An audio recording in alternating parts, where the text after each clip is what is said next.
Bank ಅವ್ರು ಕಳ್ರ, ನಾವೆಲ್ಲ ಕಳ್ರ. ನಿನ್ ದುಡ್ಡು ನಾವು ಕೊಡೋದಿಲ್ಲ. ಅದೇನ್ ಮಾಡ್ಕೊಂತ ಮಾಡ್ಕೊ ಹೋಗೋ. ಅದ್ ಯಾವ ಲಾಯರ್ ಹತ್ರ ಹೋಗೋ, ಯಾವ ಪೊಲೀಸ್ ಸ್ಟೇಷನ್ಗೋ ಕಂಪ್ಲೇಂಟ್ ಕೊಡ್ತಾ ಕೊಡು. ನಾನಂತೂ ನಿನ್ ದುಡ್ಡು ವಾಪಸ್ ಕೊಡೋದಿಲ್ಲ. ಸರಿ, ನನ್ ದುಡ್ಡೇ ಕಟ್ಟಾಗಿಲ್ಲ. ನನಗೂ ಗೊತ್ತು ನನ್ ದುಡ್ಡು ಹೆಂಗ್ ತಗೋಬೇಕು ಅಂತ.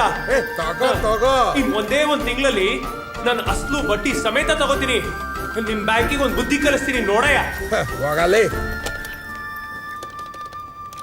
ರೀ ವಿನಾಯಕ್. ಸಂತೃಪ್ತಿಗೆ ಫೋನ್ ಮಾಡ್ಬಿಟ್ಟು ಶೇರ್ವಾ ಹೇಳಿ. ಲಾಸ್ಟ್ ಟೈಮ್ ಕಳ್ಸೇ ಇರ್ಲಿಲ್ಲ ಎಕ್ಸ್ಟ್ರಾ ಶೇರ್ವಾ. ಎಲ್ಲಿಂದ ಬರ್ತಾರೆ? ಮೂಡ್ ಆಫ್ ಆಗೋಯ್ತು.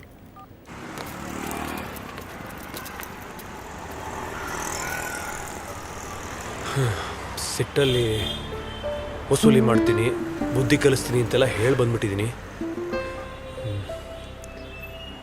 ಈ ಲಾಯರ್ ಬೇರೆ ಫೋನ್ ಎತ್ತಾ ಇಲ್ಲ.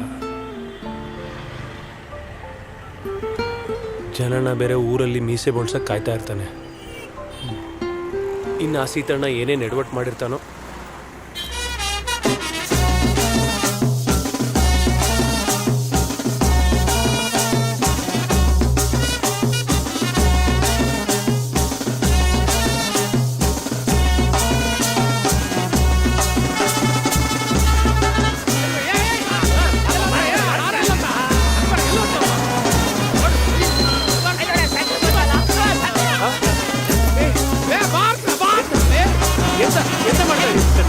ಇವೆಲ್ಲ ಬೇಡ.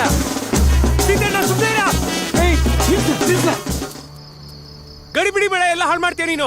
ಎಂತ ಸಂಕ್ರ? ಸುಮ್ನೆ ಇರೋ ಮಾರಾಯ. ಉಚ್ವಂತ್ ಕಟ್ಟೋಗಿದೆ. ಇದು ಸೀತನದ ಮತ್ತೊಂದು ಹೋರಾಟ ಆಯ್ತು. ಯಾವ ಸುಮ್ನಿರ ಮಾತಾಡ.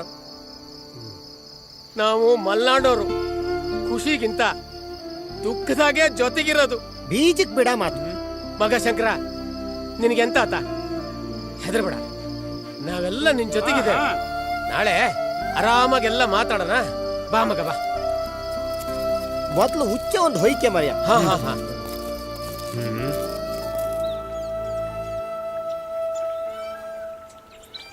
ಏ ಮಾಣಿ, ಬೆಳ್ಬೆಳ್ಗೆ ಕೆಲಸ ಕಾರ್ಯ ಇಲ್ದಂಗೆ ಹಿಂಗೆಂತ ಚೂಪಕ್ ಕೂತಿದ್ಯಾ? ತಗ ಕಾಪಿ ಕುಡಿ. ನನ್ನ ತಲೆ ಕೆಟ್ಟೋದಂಗಾಗಿದೆ ಅಮ್ಮ. ಆ ತಲೆಗೆ ಎಣ್ಣೆ ಹಾಕ್ತಾ ಎಷ್ಟು ದಿನ ಆತ ಏನ? ಸ್ವಲ್ಪ ಎಣ್ಣೆ ಹಾಕ್ತೀನಿ ತಡಿ.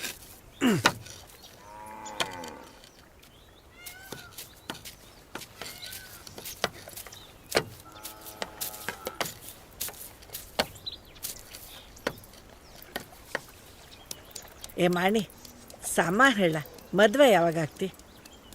ಸುಮ್ನೆ ಇರಮ್ಮ, ಈಗಾಗಿರೋದೇ ಸಾಕಾಗಿದೆ. ಇನ್ನದೊಂದು ಬಾಕಿ. ಏನಾದ್ರೂ ಹಡ್ಬಡ್ಸ್ಕೊಂಡ್ ಸಾಯಿ. ಇನ್ನೊಂದ್ಸತಿ ಶ್ರವಣನ ಹತ್ರ ಹೋಗಿ ಬರೋದೇ ಸೈ. ಮದುವೆ ನನ್ನ ಮೀಸ್ ಉಳಿದ್ರೆ ಸಾಕು. ಅಲ್ಲ ಶಂಕರ್ ಫೋನ್ ಗಿನ್ ಮಾಡಿದ್ನ? ಎಂತ ಅಂತೆ? ಅದೇ ಆ ಜನಾರ್ದನ ಬ್ಯಾಂಕಿಗೆ ಬರಕ್ ಹೇಳಿದ್ನಂತಲ್ಲ, ಅಲ್ಲೇ ಹೋಗ್ಯಾನ ಅವನು.